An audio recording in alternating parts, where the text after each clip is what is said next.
Bonjour à tous, aujourd'hui je vais vous parler du cas de ce patient qui a bénéficié d'une technique de chirurgie micrographique type MOS fixé ou slow MOS. Je vous montre donc les limites du carcinome basocellulaire infiltrant qui est repéré suite à une dermatoscopie que je pratique avant l'opération. Et cette lésion est de petite taille, mais le traitement est forcément chirurgical. Autour, je vous ai marqué un peu cette forme triangulaire qui va être la totalité de l'exérèse.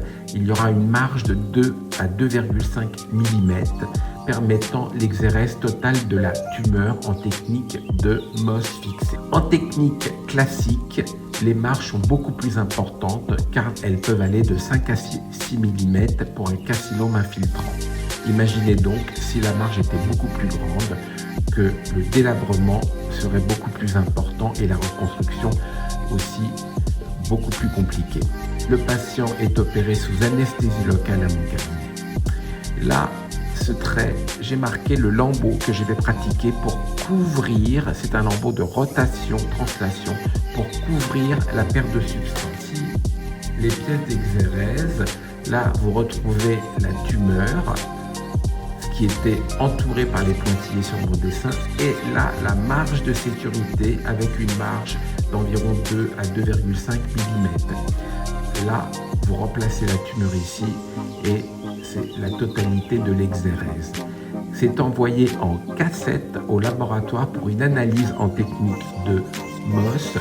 Il va y avoir des coupes horizontales qu'on appelle coupes en type Carpaccio, qui permet d'avoir une cartographie complète et de l'exérèse de la tumeur et de la marge de sécurité jusqu'à sa face profonde.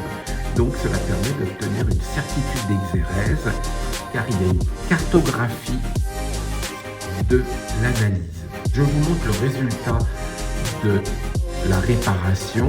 Donc j'ai déplacé le petit lambeau de peau afin de couvrir la perte de substance, la zone où la tumeur avec la marge de sécurité enlevée. Un résultat immédiat, des fils très fins qui vont être enlevés au bout de 8 jours, qui ne laissera pas de cicatrice. La cicatrisation va se faire dans le pli naturel de l'aile narinaire. Tout cela grâce à une exérèse limitée et sûre par la technique de MOS fixé. On note une légère rétraction du bord libre de sa narine, mais lors de la cicatrisation, progressivement, du fait de l'élasticité de la peau, cela va redevenir tout à fait au bon endroit. Je vous montre là le résultat de face, couverture complète de la perte de substance, aspect anatomique conservé. J'ai reçu rapidement les résultats qui ont montré que l'exérèse de la tumeur est totalement complète. Le patient est guéri.